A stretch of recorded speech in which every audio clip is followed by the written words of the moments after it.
আমার নাম তমাল, সবাই ডাকে সিধু বলে। এখন আমার বয়স 34, আমি টিউশন পড়াই। প্রতিদিন সারি সারি ছোট ছোট ছেলে মেয়ে আসে আমার কাছে পড়তে। তাদের খাতায় ইংরেজি, গ্রামার, ইতিহাস, ভূগোল এইসবগুলো চলতেই থাকে।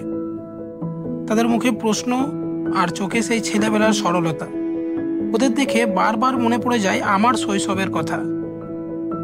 আর আমার শৈশব মানেই এক বিশেষ মানুষ, যার আসল নাম আমরা কোনোদিন জানিনি। শুধু জানতাম ও আমাদের ডাকতো, আমাকেও ডাকতো সিধুকে সুধা বলে। আর তাই সবার কাছে সে হয়ে গেল সুধা। বাংলা ওর মুখে জড়ানো থাকতো, অদ্ভুত টানা উচ্চারণে, তবু সেই জড়ানো গলাতেই ছিল এক অন্যরকম টান। সুধা এক জায়গায় বসতো না, ঘুরে ঘুরে বিক্রি করত। কি বিক্রি করতো? চিনেবাদাম, সোনপাপড়ি, কখনো চানাচুর। গলির মাথায়, স্কুলের সামনে, মাঠের ধারে, যেখানেই যেত সঙ্গে থাকতো তার একটা টিনের বাক্স আর একটা ছোট্ট ঘন্টা। সে ঘন্টা বাজালেই আমরা ছুটতে বেরোতাম। সেই টুংটাং শব্দ মানেই আনন্দ আসছে। আমার আর আমার ভাইয়ের ছিল এক অদ্ভুত অভ্যাস। স্কুলে যাওয়ার আগে আমরা প্রায়ই 1 টাকা করে নিয়ে দাঁড়িয়ে যেতাম তার সামনে। আমি কিনতাম সোনপাপড়ি, মুখে পুড়লেই ঝুরঝুরে হয়ে গলে যেত। ভাই কিনতো চিনেবাদাম, খসখসে খোসার ভিতর শক্ত দানার শব্দ যেন দুপুর পর্যন্ত আমাদের সঙ্গী থাকতো। সুধা টাকা নিত ধীরে, হাত কাঁপতো সামান্য।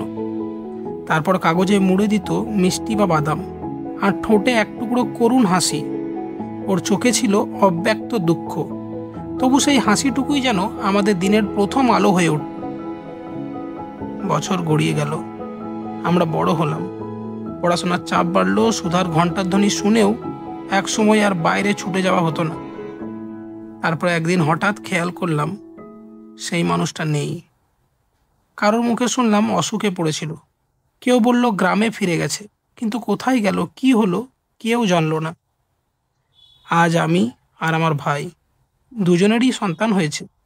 আমাদের ছেলেমেয়েরা খেলাধুলো করে, স্কুলে যায়, আর আমার পড়ানোর ঘরে খাতা কলম ছড়িয়ে বসে থাকে। মাঝে মাঝে তাদের দিকে তাকিয়ে মনে হয়, আমাদের মতো কি ওদেরও কোনো সুধা থাকবে? কেউ কি ঘন্টা বাজিয়ে ডাকবে তাদের ছোটবেলার স্মৃতির ভাঁজে? তবু আমি জানি, আমাদের শৈশবের ভাঁজে ভাঁজে এক অদৃশ্য মানুষ বেঁচে আছেন।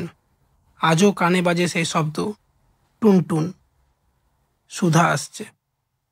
আর আমার চোখের সামনে ভেসে ওঠে সেই ক্লান্ত অথচ মায়ামাখা মুখ, যেন এখনও সে ডাকছে, সুধা, আজ সোনপাপড়ি নেবে না?